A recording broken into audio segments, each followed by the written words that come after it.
There And we go. here we go. Here we are. Thanks everyone for tuning in to another fun Snippet Author Hangout. Thanks for hanging in there as we kind of fought through some Google stuff. The on-air technology is pretty darn cool, but it can sometimes be a wee bit confusing. But here for me. but we are here, and our special guest, Jason Kotecki. Jason, thank you so much for joining today. Good to be here, Matt. How are you? I'm very well, and Mindy is here too, kind of helping to run the show behind the scenes. So just want to introduce Mindy. Hello. Okay, so we're here obviously to talk about, Jason, your snippet, Tinker, which is fantastic, and how you're sort of, using Snippet, some of your other writing projects, and your exciting traditional book deal to kind of grow your career. Before we really get started, we might have some folks joining today that might be a little unfamiliar with what a snippet actually is. So I just wanted to share that Snippet is an interesting and beautiful reading experience that is different from, say, a traditional book or even a traditional ebook these days. It's a proprietary reading experience that really allows for some fantastic integration of multimedia. And Jason's snippet, as we'll discuss, does a fantastic job of kind of taking advantage of some of that technology, whether it's embedding photos and images, if it's embedding videos as well. And you can check that out on a mobile reading experience on your iOS device if you have an iPhone or an iPad. We also now snippets can be read on the web if you go to thesnippetapp.com/web. So that's kind of the genesis of what a snippet is, and we're obviously thrilled to have Jason contributing to the platform. So Jason, why don't you maybe just kick things off by sharing a little bit about your work and all the amazing kind of fun things you have behind you and how that's sort of led up to the Tinker project. Yeah, well, my wife and I have been working for 14 years now, it's as long as we've been married, on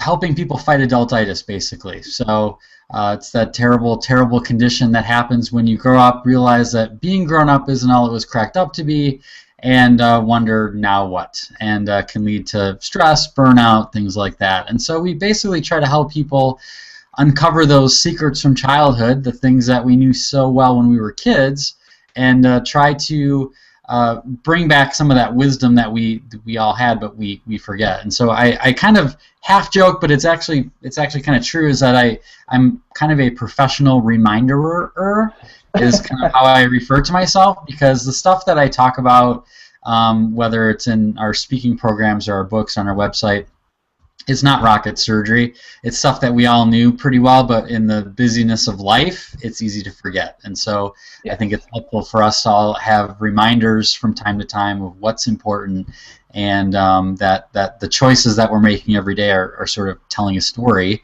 And that's what we encourage people to do, is make sure that they're telling a damn good story. And a lot of your stories now aren't just through words. They certainly invoke a lot of visuals, or you use visuals to, I guess, invoke a lot of that messaging, a lot of that emotional resonance. You started actually as a cartoonist, right? And then that's led to a lot of the work that you do, and certainly that cartoonist quality, your amazing illustrations, and we can see a couple behind you, have made its way into the snippet. So how did you go from cartoonist to speaker, and then now to author? It's a good question. It's been a very fun and harrowing adventure along the way. I went to school for art and illustration, and when I met Kim when I was in college, we both shared this sort of childlike spirit, and so I created basically drawings of what we look like when we were little kids, little cartoon characters, and sort of a shameless attempt to woo her, which, looking back now, seems like a great idea, but I tried it several times in high school and it bombed miserably. It usually ended up with the girls would put the pictures up of drawings that I would do in their locker, but then shortly after that I'd kind of be referred to as like a brother, which, as you might know, Matt, is not a good sign for dates to come. So I created these little characters that I would just kind of give to Kim as gifts. And then eventually I thought that they would make a neat comic strip. And so I started this comic strip called Kim and Jason, and it was all about looking at childhood looking at life through the eyes of kids. And so I did that for I think about 7 years. And in the course of that, I would get asked to go into schools to give cartooning workshops to teach kids how to write and draw comic strips, which was kind of fun, and it gave me a lot of experience in holding the attention of wide ranges of ages. And then somewhere along the line, we had a church that wanted me to come in and do a cartooning workshop, but they said the parents would be there, the families, and so they wanted me to weave in kind of a message, and I did, and that was the beginning of the end. We walked out of there, we were like, that was really cool, and I had dads come up to me and say, this was really cool, you know, like they got dragged there by their wives, and so yeah, so we kind of pursued that and started speaking primarily in churches around the country. And that's when Kim retired. She was a kindergarten teacher, so we started working full time. And eventually, more opportunities popped up with the speaking for companies and associations. And now I would say I do a few church gigs a year, but most of the stuff I do is at conferences in the education or healthcare market, or frankly, there's been a wide range of things lately, which has been kind of fun. So I like the variety. And through it all, we've had this little website, and we've been writing our blog and writing books and things like that along the way. So I guess that's the long, short story version. It's a thrilling story. It's definitely a more multifaceted, I think, creative career than maybe most people have had the opportunity to dabble in or pursue. So I think it's interesting to know then how you've sort of crafted and honed your storytelling ability, because I would, I guess, submit that craft, that particular skill of storytelling, pervades all these different channels, right? First, through the comic strip, you detect or you discover a certain angle there that you can mature and grow on stage, through an expanded platform. You're able to write for the web in a different way, but the narrative is always there. And it's certainly then fast forwarding to today, I suspect, right, it's been very helpful then in landing that traditional book deal, which I think a lot of the folks maybe listening in today have an interest in, as you and Kim had an interest in. So how did your storytelling, I guess, evolve through these different mediums to helping you land that deal? That's a really good question. I think one of the biggest things that I learned, well, first of all, the main thing I got out of the comic strip that was very helpful was the idea of routine. I did it was a daily comic strip, and you have to come up with something every day, and so I had to set a routine that I was going to write, and that's the hardest part, is the writing. There's the drawing. Once you have the idea, the drawing is pretty easy, at least for me. And so the routine, it was big, and that's carried over all along. But from the storytelling perspective, I've learned, and I didn't even really think about this until you kind of asked the question, is that serious things are received a lot more effectively if they're sort of candy-coated in humor.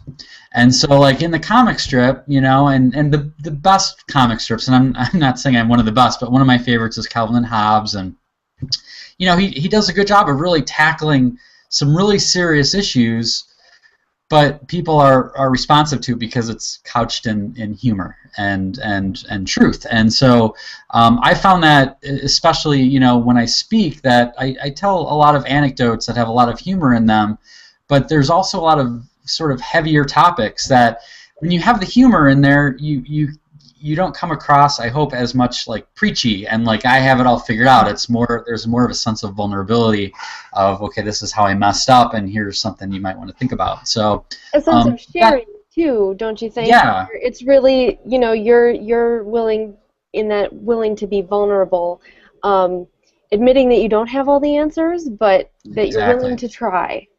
Right. Totally, Mindy. And yeah, that's a huge thing. And yeah, I think too, like, emotion is huge. That was something that I tried to incorporate into my comic strip, but my brother actually was a big factor for me. He would, in the early days, he would go with me on some of my speaking gigs, and he has a drama background. He went to school for that, and he would tell me, like, you'd hear some of my stories, and you're like, you could make these more emotional, and I always was resistant at first because I didn't want to manipulate people. I felt like I didn't want to make them cry on purpose, and like just different things like that, and it felt kind of icky. But the more he talked about it, and the more I I did it in a way that made sense, I could see the difference. It was amazing. Like the audiences are so much more receptive when you give them when you lead with emotion, and you give them something to be emotional about, whether it's humorous or sad or whatever it is. And I think when you think of stories, like the great stories, the great movies are all the same way. The ones that really impact you. We were just in Galena, Illinois for a family vacation, and it's near Dyersville, Iowa, which is where the Field of Dreams movie was made, and they still have the baseball field. And so my brothers and I and my dad watched Field of Dreams, which is one of my favorite movies, and like we're all crying at the end, right? You know, I was like, Dad, you want to have a catch? And it's just like very powerful and emotional, and there's just something about that I think is important with storytelling, is to be able to incorporate emotion. That's just truth, just stuff that's real that people can relate to. A lot of your work does. I've known about your work obviously for a while, but I've had an opportunity to kind of chat about it, you know, before, which has been really fantastic. And I know it's something that we talked a little bit about before, but I think it might be definitely even true or more true now, is the fact that while this is a really important message, and you and Kim are very effective in getting that message out there, layering in those emotions, some people might not take it seriously, like, oh, this idea of, you know, being a child, you know, as an adult, or childlike tendencies, you know, this sort of escape adulthood is maybe a little bit too foo-foo. In the context of trying to ultimately build a career, build a readership, you guys have done an amazing job at escapeadulthood.com in your newsletter. Do you think that trying to get, say, the traditional book deal, or try to start marketing a certain product, you know, and you guys have other kind of books and products, do you think that it could have been successful if you had just gone straight to some of those endeavors, if you had tried to put together a book proposal, for example, around these themes before the community, you know, or, you know, was it almost a necessity to have spent the time and built up that audience, especially in light of maybe some of that resistance, before you pitched a message like that to a bigger audience? That's a really good question, and I mean, obviously, Kim and I, when we started on day one, we felt this was an important message that tons of people needed to hear about. But I know for a fact that the book proposal worked primarily because of the audience that we had and the platform that we had built up already. The fact that I do the speaking was a big deal for them. So I don't know. I can't say, because I never tried pitching a publisher before. Okay. Just on the, you know, premise. I like to say yes. They would be like, yes, this is what the world needs, and, you know, we want this, and this is great. And maybe that would have been the case, but I don't know for sure. My cynical side suspects perhaps not, because they get a lot of good ideas all the time, and obviously publishers want to know if you can help them sell the book, and that's sometimes one of the biggest factors. So to maybe then come back a step to the snippet and to Tinker, let's talk about that. And how you thought about that experience, because I pitched you on it to create the snippet. I obviously, again, being familiar with your work, just thought the synergy between your message and your art form was just perfect for the snippet format. And then ultimately hopeful that it could serve as some sort of like a rocket booster, or some sort of a business asset, almost a strategic asset, as a part of your publishing interest, and maybe as a catalyst for some of, you know, even the traditional work. So what were your sort of thoughts now, sort of in hindsight, on the whole snippet experience? Well, I was really excited to be part of it, and like when you reached out to me, and I hadn't heard about it before then, and got a chance to look at it, and I was really excited about what you guys are doing, and yeah, you're right. Like being able to have it, for me, like the full color, to be able to merge the art and the words, which is in some ways they're inseparable. Was a big appeal, you know, and I just love the interactivity, because being able to get people's feedback through the book, through the discoverables, and then also being able to interject some of my videos for my speaking programs. I mean, like it's just really cool, and I think that's the direction things are going. So it was kind of fun to tinker with it, if you will, and play around with it, and yeah, I thought it's gonna sound like you paid me for a commercial, which is not the case. To create it was very, very simple and easy. And I wish Google would take some notes from you on how to set that up from the Hangout side, because we had a Hangout last night. We tried to with some of our fans, and it was an epic fail. And so anyway, I'm not going to get into that. But yeah, so the snippet thing was really, I love it. I think it's really cool. I like the idea of having more of the bite-sized kind of content. And yeah, it's been fun, and I've already gotten some great feedback from people who have read the book and have enjoyed it, and so that's always exciting too as an author. Excellent. Well, talk more about some of the lessons that you bleed into Tinker. Not only because we want to kind of cast a light on it, we do, but it's really important. It extends this conversation around creativity and doing work that's important and that you love doing. Well, the whole idea of excuse me, of tinkering is sometimes we talk a lot about changing the world and accomplishing big huge things, and sometimes they require big audacious scary leaps of faith, but a lot of times it doesn't. It's a lot of times you just need to try things and see if they work, and have the sort of attitude, if it doesn't work, oh well, what can I learn from it? And so that's kind of the whole concept of Tinker, and the book itself is examples of small things that you can try. And like I said, have the idea of, like, if it works, great. If it doesn't, no big deal. Don't put a lot of stock in it. If it works, it might lead to new things. If it doesn't, just move on to the next thing. But we get so hung up on, failure of something not working that kind of it keeps us from trying stuff. And I think that so there's a speaker that I've heard. His name is Joe Malarkey, and he's known as the world's worst motivational speaker. And he's hilarious. But one of the things he said at a speakers conference I was at was that the opposite of success is not failure. The opposite of success is doing nothing. And so tinkering is a way to do something and see what happens. In the Tinker Toy manifestation is just obviously totally on point. It's fabulous, which is maybe a good injection to talk about if someone hasn't had an opportunity yet to get a copy of Tinker. Jason, you're offering a bit of a discount code, so do you want to mention that real quick? Thank you for bringing that up. I would have completely forgotten about that. Yeah, if you use the code TinkerToy, all one word, it's 50% off. And frankly, it's $1.99 already, so it's already a steal. All right, let's be honest. But yeah, you can get it half off that. So that's like what It's basically $1. It's basically $1. It's ridiculous. So, but yeah, it's through the month of August, so you have to act fast, right? Through the month of August, anyone who wants it for 99 cents or $1, whatever it is, Tinker Toy is the code. So yeah.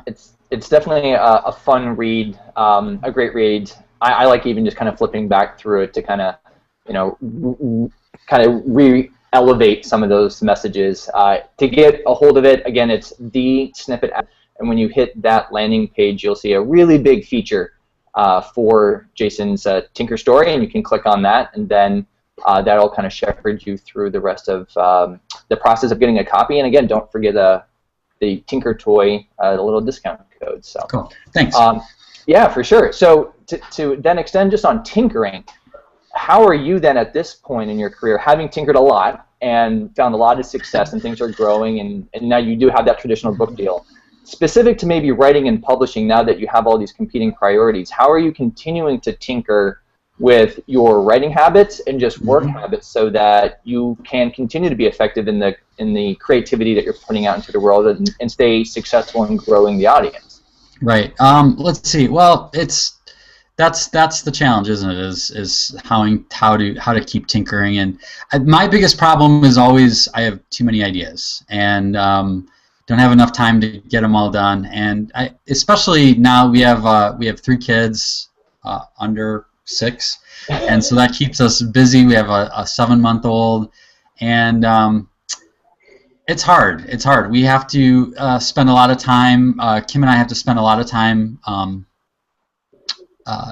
planning our schedules so that we can, carve out the time that we have. So, there's nothing more. I think I actually get more done now than when I had no kids, because there's a sort of like sponge theory that like you have constraints kind of thing. Yeah, when you have a constraint, you're like, okay, this is my hour.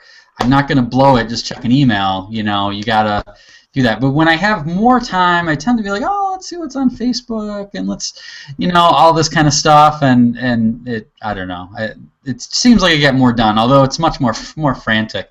But yeah, so I have too many ideas, but like pre-planning the week is huge. Getting out of the office, you know, I'm working on my next book now, and what I love doing is just getting out of the office, because even just things like hearing the kids upstairs, or just innocent pop-ins from Kim where she's like, hey, I need to ask you about this contract or whatever, which is important, but all those little things, they just kind of, so to be able to just focus, and I need to be able to get out of the house, out of the office is huge.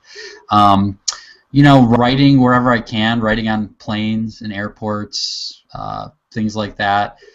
Those are all little things that I try to do to fit it. And the biggest thing is just to remember, you know, I don't have to get everything done today, you know, and that's kind of the trick of adultitis, is to get us focused on our to-do lists. And one of the traps is that we sometimes measure how good a day has been by how many things we got accomplished. And that can be the highway to the danger zone when you get into that thing, because that's, you know, just because we can check something off a list or measure it doesn't necessarily make it the most important thing. So that's something that I always try to remind myself of. You mentioned the book a couple times, writing sort of whenever you get a chance. I follow you on Instagram, so I see every now and then sort of a picture of your laptop screen, and you know you're working on the next idea or something. So maybe to the degree that you can, talk about the book. So how is maybe the Tinker message from the snippet being extended, or you know what is the larger sort of context that you'll be writing about in this longer format?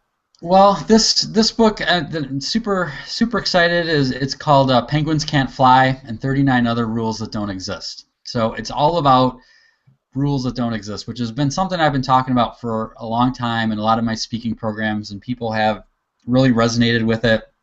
So it's things like, you know, you can't eat dessert first, you have to make the bed in the morning, to more serious things like that you have to hate Monday, and that you have to be realistic and things like that. So I'm super excited about it, and one of the things that is kind of unique about it, which is why I am super excited, and this kind of tees off why I was so interested in Snippet in the first place, is that it's going to be a full color book with all of my paintings and illustrations in them. So it's kind of a flying penguin over your head. Exactly. That might be the book cover. Yeah. So that's kind of super exciting, and what's kind of unique about it, which I have a lot of friends who are published authors, and they've gotten book deals, and I've always heard horror stories about, you know, they write the book and then the cover comes back, or the layout, and it's just like, I just don't really like it. And so I was shocked to find out that I'm doing the layout of the book. So I'm not only doing the writing, but I'm doing the art, and then I'm doing the book design as well. And my dad said they're not paying me enough because I'm doing all of their work for them. But I'm like, no, believe me, this is a treat. So I'm just kind of like taking it in stages. The book part, the writing is done. I'm going back and forth with the editor on that, and we're kind of fine-tuning that. And I'm almost done with the art. I have a few more paintings to go, and then I'll be able to start the actual layout. So I'm super excited because of having that freedom to be able to make it how I want to make it, and they've been really cool about, you know, letting me have the final say and make it how I want it to look. So that's cool. But it's going to be fun, because I've had people for years ask me, like, is there a book with all the rules in it? As if there is some book with every rule, because as I found, as I dig more into it, there's probably like 1 million of them, you guys. I mean, there was a girl who emailed me yesterday and said, you know, thou shalt not make s'mores when it's light outside.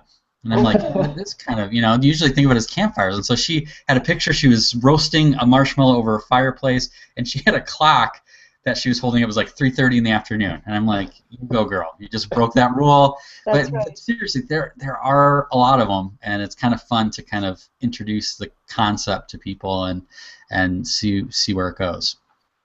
to go back to the fact that you have retained that creative latitude, that creative freedom for the artwork, the interior layout stuff, I do think is pretty uncommon in terms of traditional publishing. That's why a lot of folks that are building writing careers and pursuing various forms of publishing are turning to alternatives like Snippet or publishing for the web or producing their own ebooks of different varieties, right? Because they want to retain that creative vision and be able to execute, on that vision. Did you have to fight for that then? It doesn't sound like you did, and that's, again, my experience and what I've heard, pretty rare. Yeah. No, actually, I mean, I have to give a lot of credit to my agent, that she saw the vision right away, and so I think she may have seen my art first before she even learned about anything else. So she saw that on Facebook and was attracted to it. And so when we put the proposal together, I basically had kind of gave them, the first 20 pages of what it would look like, and since I have the background as the design, I did it how I thought it should go with my art and the words and stuff. And so I didn't really know how they would take to it. But then once we agreed on a deal and I started talking to the editor, I kind of had to ask her. I'm like, so am I going to be the one that does, because nothing was said about it, and she's like, yeah, just what you gave us, just do that. And it was like, okay. So now I have to say, now there's like extra pressure because it's like I want it to be good, So I'm excited and nervous about that stage, but right. There's no one else to blame it on except me. So it was really unique, and that was, I guess, sort of a surprise. But in the same way as, like I said, my my agent got the vision of how the art and the design and the brand and the words it's all the same, and it all needs to be together. And so that was kind of something that I think, as she pitched it, that was a part of it going into it. So I have to give her a lot of credit for that. So with that momentum already in place, and if you don't mind maybe talking about the business side of some of these creative decisions, how do you then see, this book coming to light being really a representation, a manifestation of all of your talents, the stories, the ideas, the artwork, because you have so much of that creative input everywhere. Taking your career to the next level, how are you thinking about the book in terms of that business catalyst, as trying to land more speaking gigs or higher profile speaking gigs? What's the calculus in your mind?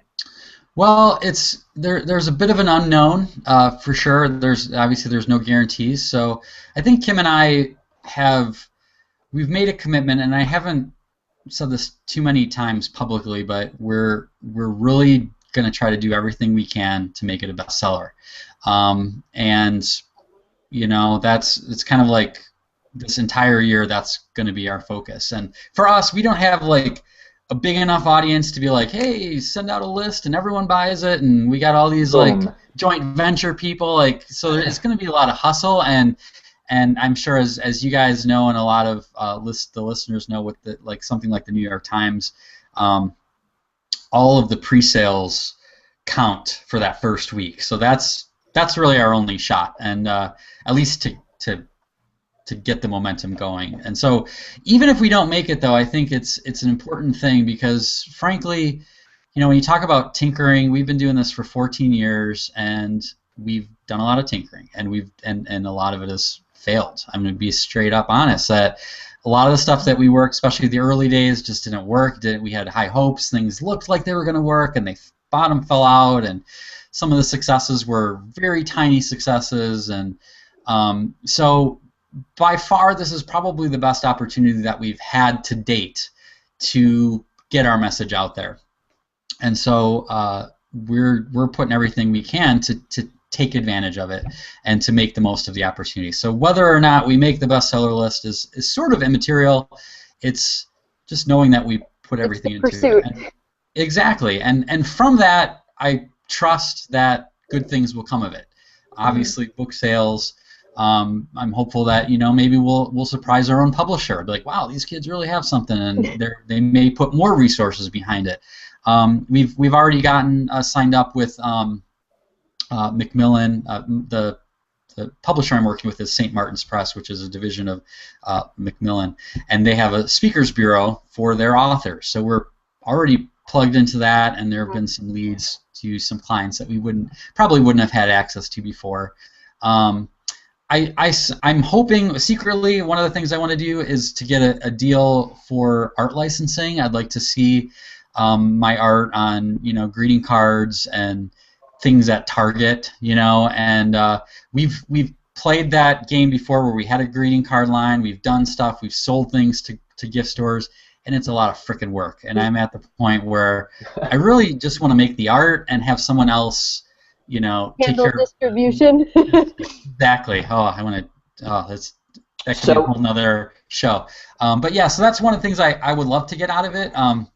But I suspect there will be a lot of cool things that will come out of it. No guarantees, but I think all I can do is make the book as good as I can and work as hard to get it out there as I can. And then keep your eyes and ears open, and Kim keeping her eyes and ears open. Yeah, just all of the tangential adjacent opportunities that are maybe invisible right now or don't exist, but that will start to just appear once the book gets out there.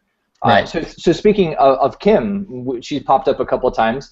You're kind of partner in crime, so to speak. So, was the Snippet and was this book a co-writing venture? How did you two kind of play off of each other in terms of writing, editing, or collaborating on these projects?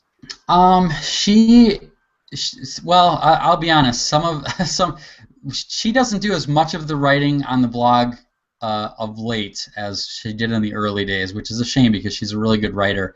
But there are things that I took for the book and for the Snippet that I basically stole from her, and I just rewrote it in my own words and just kind of said it was mine because there wasn't enough contribution to say Kim and Jason on the cover, but I definitely stole some of her writing.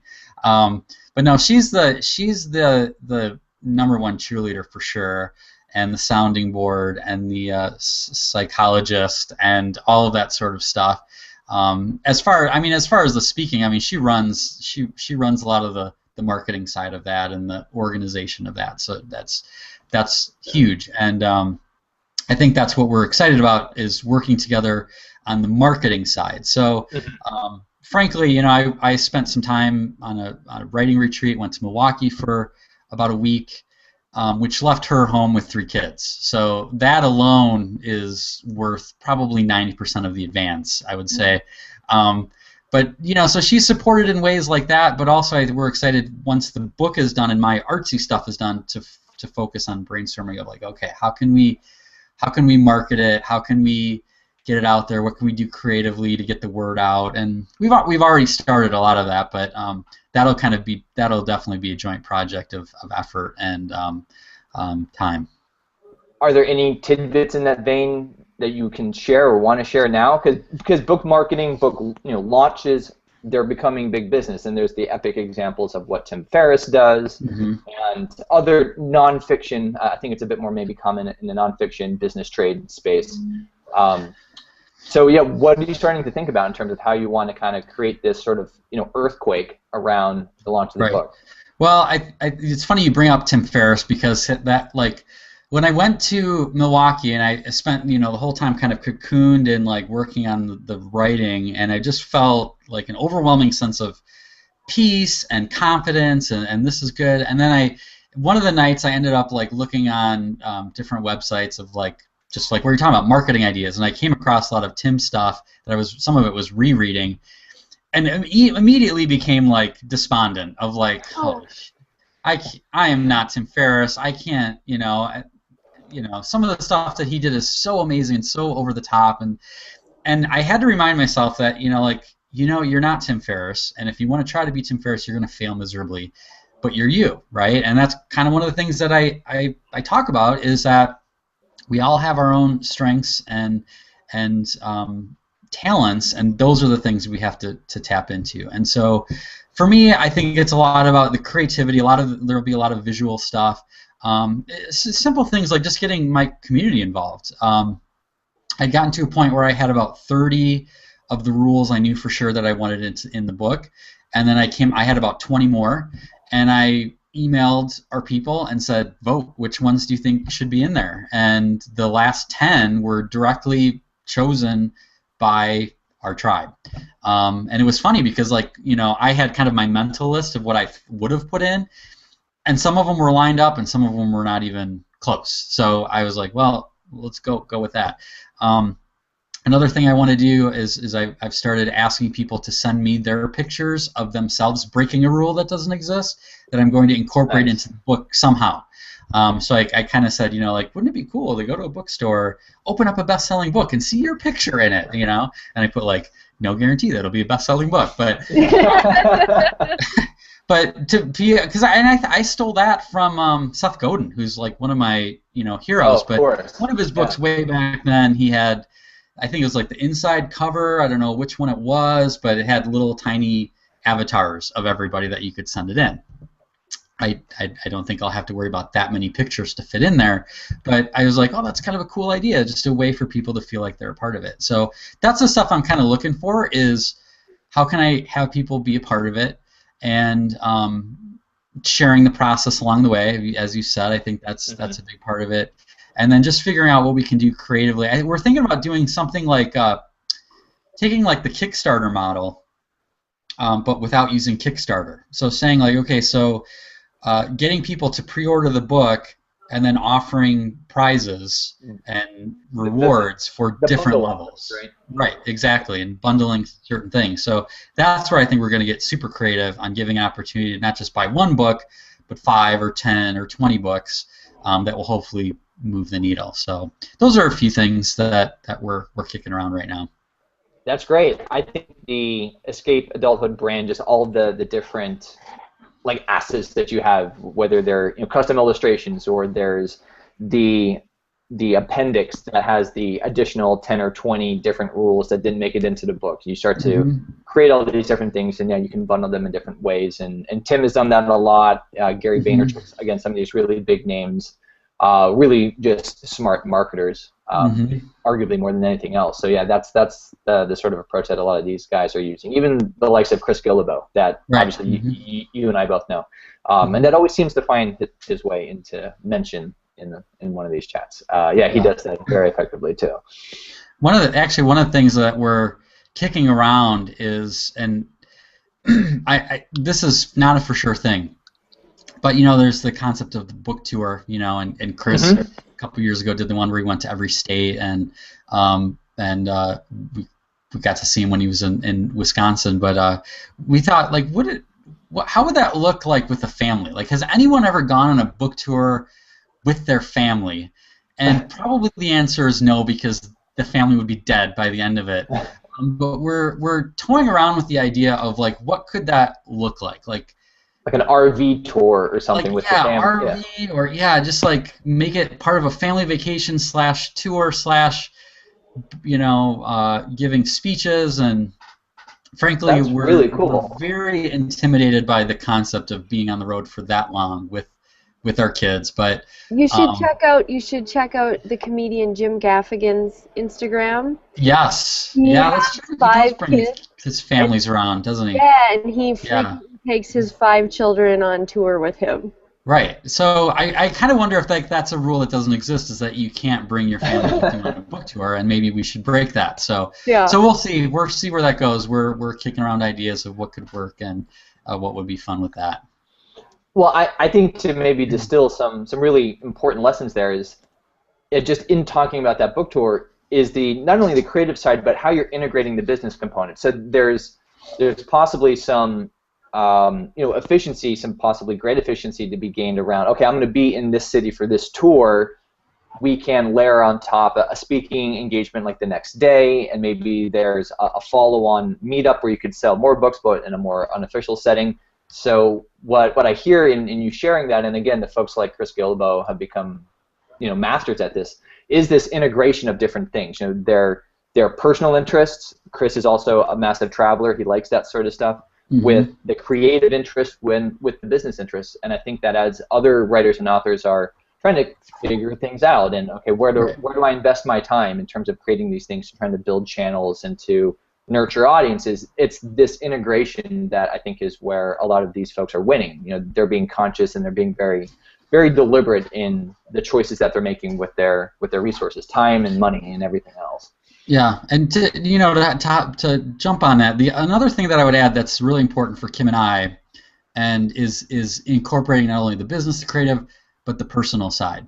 And so when you see people going on tour or doing things, they're usually without their family. Now, Chris is married; he doesn't have any kids, and so he doesn't have that aspect of it. But you know, we've been in the National Speakers Association for a long time, and there's a lot of speakers who are very successful, who often talk about how often they're on the road and as a sign of success, but they're also often the ones who have been divorced 1 or 2 times, and the kids don't really know them, and so that's a big deal for us. That, you know, some of the things that like a Tim Ferriss can do or Chris Gillibo can do is not something that I'm willing to do, because I don't want to be gone for that long, or I you know, for whatever reason. Yeah. And that's not a knock or anything. It's just a reality of where we're at and a priority that we have. And so instead of, and this is the thing of like, instead of saying, well, it must be nice that Chris Gilbo doesn't have a family he has to worry about, he can go around the world, like that is a must. That's an awesome must be nice. And it's a must be nice that Kim and I had for 8 years before we had kids. So instead of taking a negative side to it, is like, well, what does that make possible? And so that's why I bring up the idea of, well, could we do something with our family incorporated into the book tour that above and beyond would actually be kind of a media friendly, that it'd be like, well, that's kind of unique that they're doing that. So to try to look at that as a positive and what's possible because of that, as opposed to saying, well, I'm stuck at home and I don't, you know, blah blah blah. It's like, you know, how could we use it to our advantage is kind of what we're looking at. Yeah, there's originality in it. It's authentic. It's what you guys want to do. It promotes the type of family network that you have. It promotes just the lifestyle that you guys want to have. And if it, just so happens to kind of be so unique that it catches, you know, the PR media business, you know, kind of catches their eye, then, you know, all the better for it, right? Right. It certainly is what Chris did with his first tour of, you know, every state sort of thing. You know, that was kind of crazy. He managed that on his own. It was authentic because he's this world traveler. Like, it just totally made sense. And yeah, it certainly did, I think, catch some more local, certainly I think even national attention, and that helped. So yeah. On the speaking side, to maybe talk about that a little bit, if you're willing to, because I think a lot of authors like you that are maybe trying to build a career like yours, nonfiction space, maybe again starting their audience building with a snippet, with a blog, you know, with a variety of the more, you know, self-published assets, if you will, and kind of working towards something like this that you have, are probably maybe also thinking about speaking, because it is a lucrative career if you can get good at it. It's certainly at least a very viable one. It's a proven concept.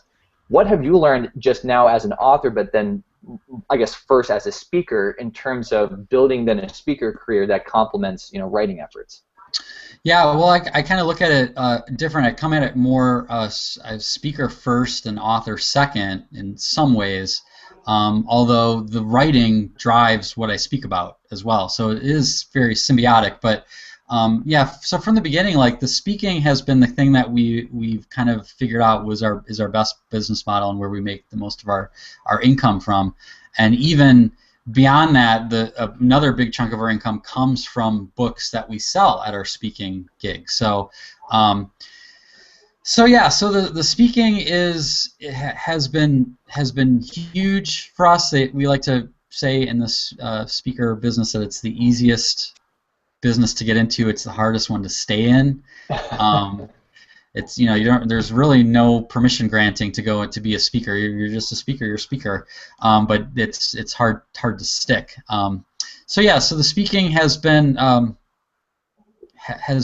primary thing, and it's been. I guess I'll jump back. I'm kind of like wandering in my head of which direction to go. But the writing is huge, because my friend Scott Ginsberg says writing is the basis of all wealth. And I don't know if he originated that or if he got that from someone else, but I think he's right. And that my routine of writing regularly is basically what I use to mine concepts for my speeches. And so like every year I take sort of like a speaking retreat and look back all the blog posts I wrote and be like, which ones could be in my speech? And then I'll kind of try them out here and there, and it's a way to keep me fresh and allows me to have new things to talk about, especially for people that want to hire me back, so I don't have the exact same speech. So that's the writing is definitely been a huge part of that, and then that's kind of why we did self-publishing for so long, is because that's where you can make the most money. Frankly, like that, the book deal that we have is, I'm not doing it for the money by any means, although there are potential rewards that could come later. Sure. But yeah, the self-publishing is huge, because if I have a book that's $15, I might make $13 off of it. Which has been huge to fuel our business to this point. So it felt like it went around in a lot of circles. No. Is there anything specific about the speaking that that I can address? No. Well, you hit on a couple important points, which is again, one, the integration. So being able to have some books as sort of that upsell backer room sort of stuff, and that's important. A lot of speakers capitalize on that sort of a model. Knowing that writing is always the undercurrent. I sort of see a certain stand-up comedian aspect in that too, which I know Mindy enjoys and resonates with, and it's actually brought me kind of into appreciating, which is just sketching out almost like jokes, and then you have to test out those things, and then you eventually build like a set around that, and you need to start somewhere. But and then it gets back to that whole concept of using humor to talk about deeper topics, right? And good point. There's a process in the building of that you can't just jump into the deep stuff. You've got to start with some humor and ease yourself into the deep stuff, and that's where I think the kind of speaking you're talking about also aligns with, say, like stand-up comedy as well. Right. Yeah, totally. And the when it comes to speaking, yeah, a lot of the bits and just like a stand-up comedian is honed over time. So you have a thing, and you say a thing over and over and over again. Eventually, you just kind of mix it up once in a while, or you just happen to say it in a different way, either by accident or just because you're bored or on purpose, and you see the audience reacts in a different way. Like, oh, that got a bigger laugh. Or if I pause longer here, it gets a bigger laugh. And those are the things that I can totally resonate with a stand-up comedian that you do, both for funny stories and serious stories of landing the impact. And this gets kind of fun once you get into it, of being able to fine-tune things like that, and speaks back to the narrative thing you were talking about earlier, Matt, of balancing kind of the roller coaster ride of emotions along the way. For sure. I know we're getting a little tight on time. Maybe a final question in the vein of speaking, and maybe a direct question is, when should someone not be a speaker? And to contextualize that just a wee bit. So you were a speaker first, became an author, as you said. I think a lot of folks do try to do the opposite. They try to write a book as maybe a gateway into delivering speeches and trying to grow a speaker career, and that can certainly be quite successful. But I wonder, because you were the opposite, and now because of your success and you've been around and you have a lot of networks and friends that are doing the same thing, I guess what is your perspective on others that are trying to go in that different direction, going from like book first or some sort of self-publishing thing first into then speaking, and what sort of decision points can someone think about to say, this is going to work for me or it's not? That's a good question. To be fair, I did write my first book before I started speaking professionally. It was a self-publishing, and I was under the delusions that if you write it, they will come and it'll be great, and anyone who's been writing for 10 seconds knows that that's a fallacy. But basically, what the book became is a business card. It's a very expensive business card, but it's an entry level sign of credibility to get you in the door. So you can send the book out to potential speaking meeting planner, and it gives you a little bit of credibility, whether it's self-published or not. It's just most people have no idea how publishing works, and they say, you wrote a book and here it is. Wow, like that really is cool to people, and it is. It's a lot of work, and it's very cool. But yeah, I think speaking is always good. It's, of course, it's one of the things people are most afraid of, so that's why I think there's value around it.